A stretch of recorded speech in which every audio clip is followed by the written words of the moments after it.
আসসালামু আমি সামিউল ইসলাম বলছি। আপনাদের সামনে আবারও নতুন একটা ভিডিও নিয়ে হাজির হলাম। সো আজকের ভিডিওতে আসলে আমি মানে যতটুকু সময় দিয়ে তৈরি করেছি, কিছু এক্সেল ক্যালকুলেশন নিয়ে এসেছি। আমি সাধারণত আমার ভিডিওগুলোতে এত সময় দিয়ে তৈরি করা হয় না, বাট আজকের ভিডিওতে আমি যথেষ্ট পরিমাণ সময় দিয়েছি। এবং আমার আজকের ভিডিওর মেইন ফোকাস থাকবে যে কিভাবে আমরা মানে শেয়ার মার্কেট থেকে বা স্টক মার্কেট থেকে ফাইন্যান্সিয়াল ফ্রিডম অ্যাচিভ করতে পারি, এবং সেটা কি কারণে আমাদের স্টুডেন্ট লাইফ থেকে শুরু করা উচিত।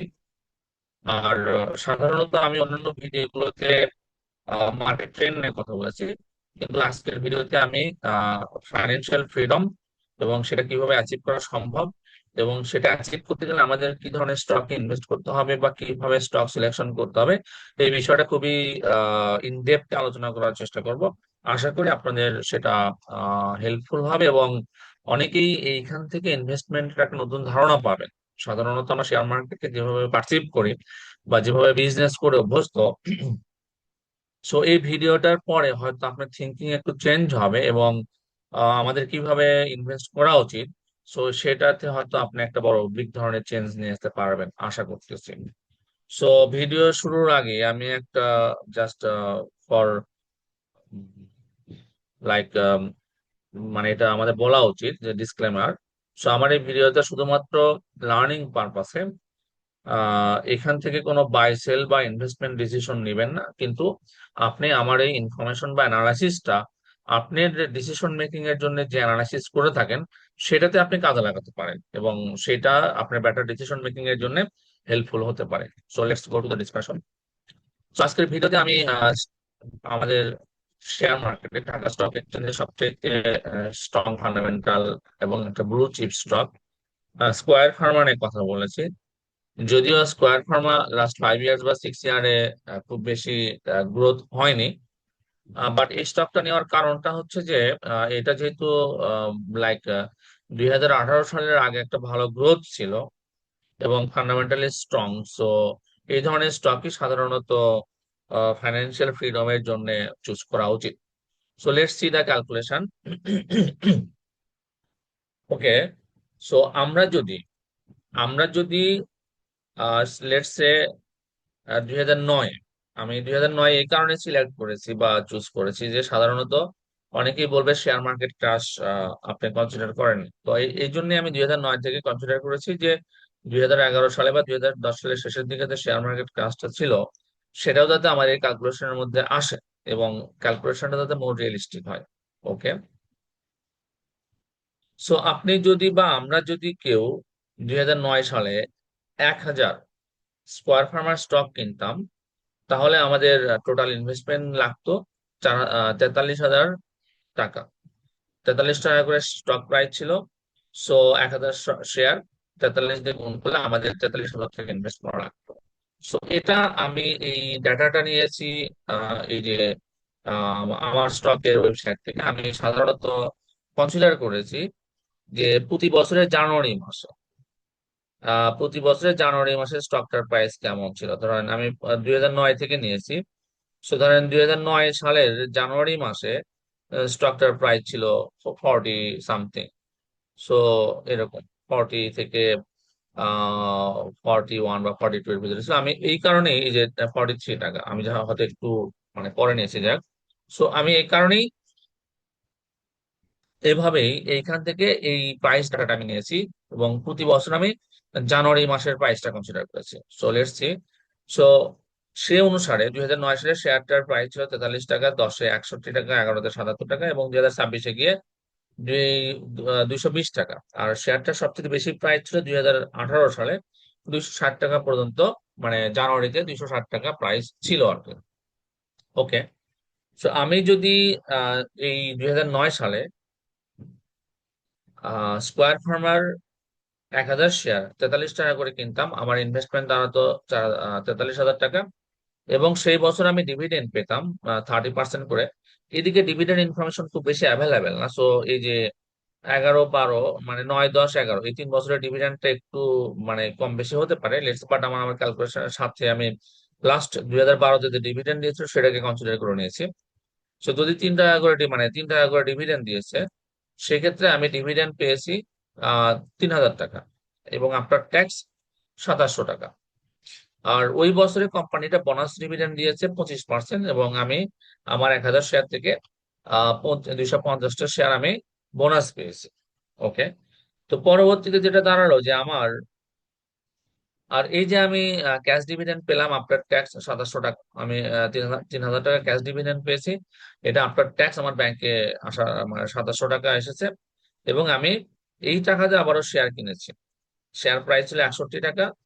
আমি এই যে 2,700 টাকাকে 61 দিয়ে ভাগ করে আমি এইখানে 44টা শেয়ার পেয়েছি আর কি। তাহলে আমার এই যে পরের বছর শেয়ার সংখ্যা দাঁড়ালো, যেটা আমার আগের বছর ছিল 1,000 শেয়ার, পরের বছর শেয়ার সংখ্যা দাঁড়ালো, আমি এই তিনটা যোগ করে এটা এইটা এবং এই তিনটা যোগ করে আমার শেয়ার সংখ্যা দাঁড়ালো হচ্ছে যে 1,294টা শেয়ার দাঁড়ালো। তো দ্বিতীয় বছরে আমার 1,294 শেয়ার, তখন মার্কেট প্রাইস ছিল 61 টাকা করে। ওকে। আর আমি জাস্ট এইটা ক্যালকুলেট করেছি যে আগেরটার সাথে পরের যে ইনভেস্টমেন্টটা যোগ করলে কেমন হয়। এটা আসলে খুব বেশি গুরুত্বপূর্ণ নয় এই সেলটা, এনিওয়ে রেখেছি আর কি। সো পরের বছর শেয়ারটা আবার 3 টাকা করে ডিভিডেন্ড দিয়েছে, এবং আমি ডিভিডেন্ড পেয়েছি 3,883 টাকা, এবং আফটার ট্যাক্স ডিভিডেন্ড 3,495 টাকা। সেটা লাইক সেই বছর 30% বোনাস ডিভিডেন্ড দিয়েছে, এবং আমি বোনাস পেয়েছি 388টা শেয়ার। এবং তারপরের বছরে গিয়ে আমার শেয়ার সংখ্যা দাঁড়ালো সেম ওয়েতে ক্যালকুলেশন করে 1,728টা। তো আমি এইভাবে ডেটা নিয়ে ক্যালকুলেট করেছি। যেমন আমি আমার ইনিশিয়াল ইনভেস্টমেন্টটা ধরেছি, আমি আমার বোনাসটা ধরেছি, এবং আমি যে ক্যাপিটাল লাইক ক্যাশ ডিভিডেন্ডটা পেয়েছি, সেই ক্যাশ ডিভিডেন্ডটা আমি আবার রিইনভেস্ট করেছি। রিইনভেস্ট করে আমার এইভাবে হিসাব করে এসে কোম্পানিটার মানে এদিকে বোনাস ডিভিডেন্ড দিয়েছে, এদিকে ক্যাশ ডিভিডেন্ড দিয়েছে, এদিকে বোনাস ডিভিডেন্ড কমে দিয়েছে, ক্যাশ ডিভিডেন্ড বাড়িয়ে দিয়েছে। সো আমার 2026 সালে এই সময় এসে এই যে 1,000 শেয়ার আমি ইনভেস্ট করেছি, সেই শেয়ার সংখ্যা দাঁড়িয়েছে 11,480। এবং 2026 সালের এখন মার্কেট প্রাইস 220 টাকা করে হলে, মানে 220 টাকায় ছিল আর কি জানুয়ারিতে। তো আমার এখন এটার ভ্যালু দাঁড়ায় হচ্ছে যে 25,25,000, 25,25,000 514 টাকা, যেটা আমি যে টাকাটা ইনভেস্ট করেছি 43,000 টাকা, সেটার 59 টাইমস বেশি। এবং আমি যদি ইয়ারলি গেইন ক্যালকুলেট করি, তো আমি এই স্টক শেয়ার ফার্মার শেয়ারটা থেকে, মানে আমি যদি এখন এক্সিট নেই, অর্থাৎ আমার হাতে এই এই এই সময়ে যে পরিমাণ শেয়ার আছে, আমি যদি মার্কেট প্রাইসে সেই শেয়ার থেকে আমি এক্সিট নিয়ে নেই, তাহলে আমার গেইন হবে এখন ইয়ারলি, বছরে। এটা এখানে দেখেন, আমি এই যে 17 বছর এখানে, মানে 1 থেকে 17 বছর, আমি 17 বছর ইনভেস্ট করে আমি 345% প্রতি বছরে, যেখানে 17 আছে, প্রতি বছর আমি 345% গেইন করছি, তার মানে ডাবলেরও বেশি। তো আমরা সাধারণত নাওএডেজ মানে এখন যেটা মানে করি, যে কোনো স্টক কেনার পরে আমরা আশা করি যে শেয়ারটা 1 বছরে ডাবল হবে, এটা আমরা আশা করি। হ্যাঁ, এটা সম্ভব। কন্টিনিউয়াসলি 17 বছর, 17 বছর এই শেয়ারটাতে ইনভেস্ট করে আমার ক্যাশ ডিভিডেন্ড, বোনাস ডিভিডেন্ড, এবং আম, মানে ক্যাপিটাল অ্যাপ্রিসিয়েশন সবকিছুকে কনসিডার করে আমি যদি এই স্টকটা থেকে এক্সিট নেই, তাহলে আমার 345% গেইন হয়। আর এই স্টকটা হচ্ছে যে চার্ট অনুসারে 2007 থেকে একটা কন্টিনিউয়াস গেইনে ছিল। এর ভিতরে শেয়ারটা খুব বেশি ফল করেনি। এই যে এখানে একটা আমরা যে মার্কেট ক্রাশ যেটাকে বলি 2011 সালে, আহ, মানে প্রথম দিকে, অথবা 2010 সালের শেষের দিকে যে মার্কেট ক্রাশটা ছিল, এই স্টকটা কিন্তু মার্কেট ক্রাশে খুব বেশি অ্যাফেক্টেড হয়নি। যদিও প্রাইস কমেছিল, 87 টাকা থেকে কমে কমে 55 টাকা, অ্যাটলিস্ট 40%-এর মতো প্রাইস ডাউন হয়েছিল। কিন্তু এই স্টকটা খুব তাড়াতাড়ি রিকভার করে, এবং আমাদের শেয়ার মার্কেটে যে মার্কেট ক্রাশ, যেটাতে আমরা সবচেয়ে বেশি ভয় পাই, অথবা যেটা মানুষ বেশি আতঙ্কিত থাকে যে মার্কেট ক্রাশ করবে, মার্কেট ক্রাশ করবে, এই স্টকটা কিন্তু মার্কেট ক্রাশের পরেও দেখেন ঠিকভাবে দাঁড়িয়ে গিয়েছে। এবং এই ক্যালকুলেশন এই কারণে আমি 2009 থেকে নিয়েছি, যে মার্কেট ক্রাশকে কনসিডার করেও 2010-11 মার্কেট ক্রাশকে কনসিডার করার পরেও এই শেয়ারটার টোটাল হিসাব করলে হয় 345% গেইন। আর শেয়ারটা যেহেতু 2018 পর্যন্ত একটা ভালো গ্রোথ ছিল, তো যারা ভালো টেকনিক্যাল অ্যানালিস্ট বা যারা বুঝতে পেরেছিল যে শেয়ারটা ভালো গ্রোথ হয়ে গেছে এবং আগামী 4-5 বছর গ্রোথ হবে না, শেয়ারটা কিন্তু 2018 সালের পরবর্তী থেকে, মানে 2018 সালের পরে থেকে মার্কেট প্রাইসে কিন্তু কোনো গ্রোথ আসেনি, কিন্তু ডিভিডেন্ড দিয়েছে, প্রতি বছর ভালো ডিভিডেন্ড দিয়েছে। তো এইখানে মার্কেট প্রাইস কনসিডার না মানে না আসার পরেও, মানে এই 6 বছর বা বলতে গেলে 8 বছর, তো এই 8 বছর শেয়ারটা থেকে কিন্তু কোনো গ্রোথ, মানে প্রাইসে কোনো গ্রোথ আসেনি। এই 8 বছর প্রাইসে গ্রোথ না আসার পরেও কিন্তু শেয়ারটা থেকে আমরা 345% ইয়ারলি, এই যে 17তে ভাগ করে ইয়ারলি 345% গেইন পাচ্ছি। ওকে, শেয়ারটা যখন টপে ছিল, সবচেয়ে পিকে ছিল, যদি এই জায়গায় কেউ এক্সিট নিতে পারতেন, যারা খুব ভালো অ্যানালাইসিস বোঝে বা ডিটেক্ট করতে পারতেন যে শেয়ারটা অলরেডি মানে 43 টাকা থেকে বাড়তে বাড়তে শেয়ারটা অলরেডি 260 টাকায় চলে এসেছে, এখানে মোটামুটি আহ 6 টাইম বা 7 টাইমস, 6 থেকে 7 টাইমস প্রাইস গেইন করেছে উইদিন 10 ইয়ার্স, বা উইদিন 10 ইয়ার্স প্রাইস গেইন করেছে। ভালো ডিভিডেন্ড দিয়েছে, বোনাস শেয়ার দিয়েছে, দেওয়ার পরেও মানে এই যে 35% 40% করে কিন্তু বোনাস শেয়ার দেওয়ার পরেও পরেও কিন্তু প্রাইস গেইন করেছে। তো যদি কেউ বুঝতে পারতেন যে হ্যাঁ এখানে আমার এক্সিট নেওয়া উচিত, এখানেও এক্সিট নিতে পারতেন, তাহলে যেটা হতো কি যে আপনার এই সময় এসে আহ, যেটা হতো, আপনার হাতে শেয়ার থাকতো 7,400 শেয়ার, 7,400 শেয়ার থাকতো, এবং আপনি তখনকার মার্কেট প্রাইস 260 টাকা করে যদি বিক্রি করতেন। আচ্ছা, এই পরের বছর আমি হিসাব করে রেখেছি, এটা 2000 মানে এই জায়গা থেকে, এই জায়গাতে আপনার ধরেন যদি এক্সিট নিতেন, তাহলে যেটা হতো যে হ্যাঁ এখানে পিকে ছিল, বুঝতে পারলেন যে মার্কেট গ্রোথ হচ্ছে না, ডাউনে চলে আসতেছে, সো এই জায়গায় যদি আপনি এক্সিট নিতেন, তাহলে আপনার এই যে 4,300 টাকা ইনভেস্টমেন্ট থেকে আপনি, না সরি, 43,000 টাকা ইনভেস্টমেন্ট থেকে আপনি 18,53,000 টাকা নিয়ে মার্কেট থেকে এক্সিট নিতে পারতেন, মানে এই স্টকটা থেকে এক্সিট নিতে পারতেন, এবং আপনার গেইন থাকতো 431%, মানে প্রতি বছরে 4 গুণ করে। মানে একটা শেয়ার আপনি ইনভেস্ট করার পরে আপনার টাকা প্রতি বছর 4 গুণ হচ্ছে, মানে এইটা মানে খুব ছোটখাটো বিষয় না কিন্তু। আপনি একটা স্টক কিনছেন এবং স্টকটা কন্টিনিউয়াস হোল্ড করতেছেন, আপনার ক্যাশ ডিভিডেন্ড ইনভেস্ট করতেছেন, এবং বোনাস শেয়ার তো থাকতেছে, শেয়ারটা সেল বাই কিছুই করতেছে না, জাস্ট হোল্ড করতেছেন। আপনি 10 বছর পরে গিয়ে শেয়ারটা থেকে প্রতি বছরে এখানে 10 বছর কনসিডার করা আছে, প্রতি বছরে 431% করে, 431% মানে আপনার 4.3 টাইমস, মানে 4.3 টাইমস প্রতি বছর আপনি 4.3 টাইমস গেইন নিয়ে বের হয়ে যাচ্ছেন।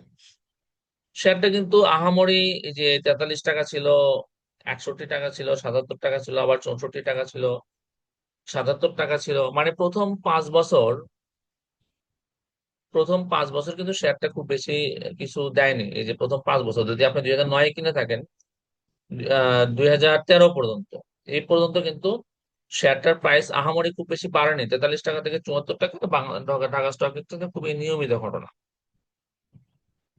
তো আমরা যারা অধৈর্য হয়ে যাই এবং আহ, ভাবি যে স্টকের প্রাইস বাড়তেছে না কেন, আমি কি এটা ছেড়ে দেবো না, বিক্রি করবো না, ধরে রাখবো, এই যে অধৈর্য হয়ে যায়, বাট দেখেন এরপরে থেকে কিন্তু শেয়ারটার গ্রোথ শুরু হয় এবং ডিভিডেন্ড গ্রোথও চলে আসে। এখানে দেখেন যে 2012 সালে শেয়ারটা 40% বোনাস শেয়ার দেয়, মানে আপনার একটা শেয়ার থাকলে, মানে 1,000 শেয়ার থাকলে আপনি 400টা শেয়ার বোনাস পেয়েছেন।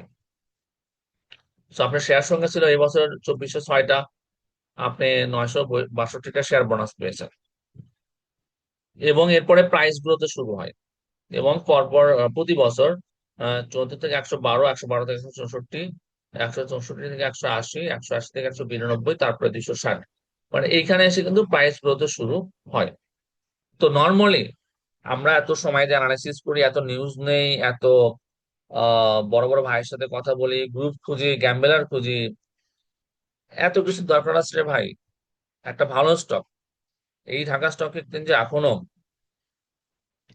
এই যে স্কোয়ার ফার্মা যে গ্রোথটা দিচ্ছে, এরকম গ্রোথ দেওয়ার মতো অনেক স্টক আছে, আপনি খুঁজলে অ্যাটলিস্ট 20 থেকে 25টা স্টক পাবেন এই এক্সিস্টিং সিচুয়েশনে বা এক্সিস্টিং কন্ডিশনে।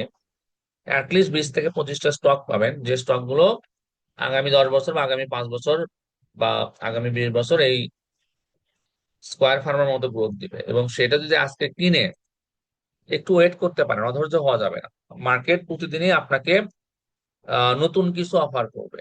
মার্কেট প্রতিদিনই মার্কেট মুভমেন্টে, মার্কেট ট্রেন্ডে কোনটার ভলিউম বাড়লো, কোনটার ভলিউম কমলো, কোনটার প্রাইস বাড়লো, কোনটার প্রাইস কমলো, মার্কেট প্রতিদিনই আপনাকে কিছু না কিছু অফার করবে। কিন্তু সবগুলো অফার নেওয়া একজন ইনভেস্টরদের পক্ষে সম্ভব না। টাকা থাকবে না, আপনি তো প্রতিদিনই তো টাকার মেশিন না যে টাকা প্রতিদিনই নিয়ে আসবেন।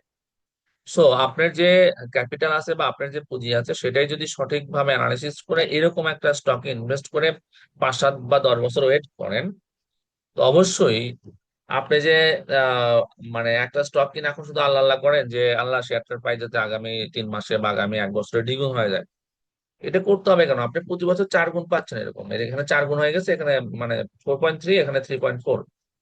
মানে একটা ভালো স্টক ইনভেস্ট করে ডিভিডেন্ড নিয়ে এবং সেটার ক্যাপিটাল ক্যাশ ডিভিডেন্ড ইনভেস্ট করে আপনি বছরে 3 থেকে 4 গুণ বা 4 থেকে 5 গুণ টাকা পেয়ে যাচ্ছেন। তাহলে কেন প্রতিদিন মার্কেট নিউজ দেখতে হবে? কেন প্রতিদিন মার্কেট অ্যানালিসিস করতে হবে? কেন প্রতিদিন মার্কেটের মুভমেন্টে প্যানিক হতে হবে? এই যে গত কিছুদিন আগে মার্কেট ফল করলো, সবাই মানে হা হুতাশ করতেছে, শেয়ারের দাম কমতেছে। আচ্ছা, আরেকটা জিনিস হচ্ছে মার্কেটে অনেক ভালো ভালো স্টক, মানে মানে অনেক স্টক আছে যেগুলো অ্যাবনর্মালি বাড়তেছে বা বাড়ে। আমার এক বন্ধু মানে 400 টাকা করে ফাইন ফুড কিনলো, 500 টাকা করে বিক্রি করলো, 600 টাকা করে বিক্রি করলো, 2 মাস পরে 25% গেইন নিয়ে বের হয়ে গেল। এটা একটা ভালো মানে শর্ট টার্মে একটা ভালো গেইন হতে পারে, কিন্তু এই ধরনের স্টক যখন ফল করবে তখন আসে তারা ফেসবুকে স্ট্যাটাস দিবে, তারা বিভিন্ন জনকে বলবে যে share market gambling, share market জুয়া, এখানে ভালো কিছু হয় না এখানে। তো আপনি ভাই লোভে পড়ে যে স্টকের প্রাইস মানে ফান্ডামেন্টাল অনুসারে 30 টাকা হয় না, সেটা আপনি 300 টাকাতে কিনবেন, কিনে আবার লাভও করবেন, পরে আবার বেশি ক্যাপিটাল ইনভেস্ট করবেন, করে ধরা খাবেন, আর আসে বকাবকি করবেন। তো এই মার্কেটেও সুন্দর এরকম অনেক স্টক আছে স্কোয়ার ফার্মার মতো। এরকম যদি সঠিক সময়ে কিনে ধৈর্য ধরে বসে থাকা যায়, আপনার বোনাস ডিভিডেন্ড, ক্যাশ ডিভিডেন্ড সবকিছুকে কনসিডার করে বছরে 3 থেকে 4 গুণ নিয়ে বের হওয়া যায়, মানে ক্যাপিটাল গেইন বা গ্রোথ নিয়ে আসা যায়। ওকে, সিম্পল একটা জিনিস, যদি 1,000 শেয়ার আপনি 2009 সালে 43 টাকা করে কিনতেন, এই গত বছর শেয়ারটা 12 টাকা করে ক্যাশ ডিভিডেন্ড দিয়েছে, তাহলে যদি 1,000 শেয়ারের যে গ্রোথ ছিল, সেই গ্রোথ অনুসারে আপনার এই শেষ বছরে শেয়ার সংখ্যা তো 10,942, 12 টাকা করে ডিভিডেন্ড দিলে আপনি 1,31,309 টাকা ডিভিডেন্ড পেতেন। যদি 12 দিয়ে ভাগ দেওয়া হয়, বছরে 10,000, সরি মাসে 10,942 টাকা। ইভেন এখন বর্তমানে বিবিএ কমপ্লিট করার পরে যারা জবে জয়েন করে, ইনিশিয়ালি 10,942 টাকাতে জয়েন করতে পারে না অনেকে, এরকম। হয়তো অনেকেই ভালো ভালো জব করে, ভালো স্যালারি পায়, কিন্তু বেশিরভাগ ক্ষেত্রে একজন স্টুডেন্ট বিবিএ কমপ্লিট করার পরে সে 10,942 টাকার ইনিশিয়াল স্যালারিতে পায় না। তো সে যদি তার স্টুডেন্ট অবস্থায় অথবা মানে একটু আর্লি স্টেজে এই রকম সময়ে যদি মানে এরকম স্কোয়ার ফার্মের মতো একটা শেয়ার কিনে রাখতো, তাহলে 2026 সালে এসে সে মাসে 10,000 টাকা করে ক্যাশ ডিভিডেন্ড পেত। মানে ডিভিডেন্ড তো বছরে একবারই দেয়, কিন্তু যদি সেটাকে আপনি মাসে কনভার্ট করেন বা মাসে হিসাব করেন, তাহলে আপনার 10,942 টাকা, যেটা মানে more than salary of a BBA graduate for some cases. তো ফাইন্যান্সিয়াল ফ্রিডম নিয়ে আমরা কথা বলি। সো ফাইন্যান্সিয়াল ফ্রিডম এটাই যে যখন অন্য একজন মার্কেটে হন্য হয়ে এই 10,000, 15,000 টাকার চাকরি খুঁজতে থাকবে, আপনি তখন একটু আর্লি স্টেজে এরকম ভালো স্টক ইনভেস্ট করে একটা পর্যায়ে গিয়ে এরকম টাকা বসে থেকে, শুয়ে বসে ঘুমে এই টাকাটা পেয়ে যেতে পারেন, এবং সেটা আপনার মানে ক্যাপিটাল অ্যাপ্রিসিয়েশন হবে এবং আপনি ডিভিডেন্ডও পাবেন। সো এটা আমার আজকে ডিসকাশন ছিল। সো আশা করি আপনারা এটা ভালো লেগেছে। সো অবশ্যই ইনভেস্টমেন্টের ক্ষেত্রে কোম্পানি ফান্ডামেন্টাল, কোম্পানি ডিভিডেন্ড দেয় কিনা, কোম্পানির আর্নিং গ্রোথ আছে কিনা, কোম্পানির ইপিএস গ্রোথ আছে কিনা, কোম্পানির ম্যানেজমেন্ট ভালো কিনা, কোম্পানির ফিউচার আছে কিনা, এগুলো দেখে শুনে ইনভেস্ট করবেন।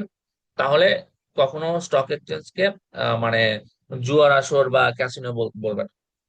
আপনি যদি ক্যাসিনোর মতো লাভ করতে চান, আজকে একটা শেয়ার হয়তো পরপর 3 দিন 10% করে বাড়ে, 30% বাড়ছে, আপনি অনেকে নিউজ পাচ্ছেন যেটা আরো বাড়বে, আপনি সে টাকায় কিনলেন এবং কিছুদিন পরে সেটাতে লস করলেন আর বললেন যে এখানে আসলে মানে ভালো কিছু হয় না। এই ধরনের বকাবকি দয়া করে করবেন না। মার্কেটে ইনভেস্ট করতে যাচ্ছেন, ইনভেস্ট করা শেখেন। আমরা সবাই ইনভেস্টর। আশা করি ইনভেস্টমেন্ট মোডে থাকলে গেইন করা সম্ভব। তো সবাই ভালো থাকবেন। আজকের ভিডিওটা মানে ফাইন্যান্সিয়াল ফ্রিডম নিয়ে ছিল। যদি ভালো লাগে অবশ্যই কমেন্ট করে জানাবেন। যদি কোনো স্টকের অ্যানালাইসিস দেখতে চান, আমাকে কমেন্টে জানালে আমি অবশ্যই সেটা অ্যানালাইসিস করে আপনাদের সাথে খুব ডিটেল শেয়ার করব, যেটা আপনাদের জন্য হেল্পফুল হবে। তো অবশ্যই আমি মানে ফান্ডামেন্টাল এবং লং টার্ম ইনভেস্টমেন্টের পক্ষে, অবশ্যই শর্ট টার্ম ইনভেস্টমেন্টের পক্ষে না। ইভেন কেউ যদি তার পোর্টফোলিও আমার সাথে শেয়ার করে একটু মানে জাস্ট একটু ডিসকাস করতে চান, সেরকমও সুযোগ আছে। কমেন্টে জানালে আমি অবশ্যই তাকে আমার সাথে এক্সেসের ব্যবস্থা করে দেবো, যাতে আমরা সেইটা নিয়ে কথা বলতে পারি। ভালো থাকবেন সবাই। দেখা হবে নেক্সট ভিডিওতে অন্য কোনো টপিকসে। সো সে পর্যন্ত ভালো থাকেন। ধন্যবাদ সবাইকে।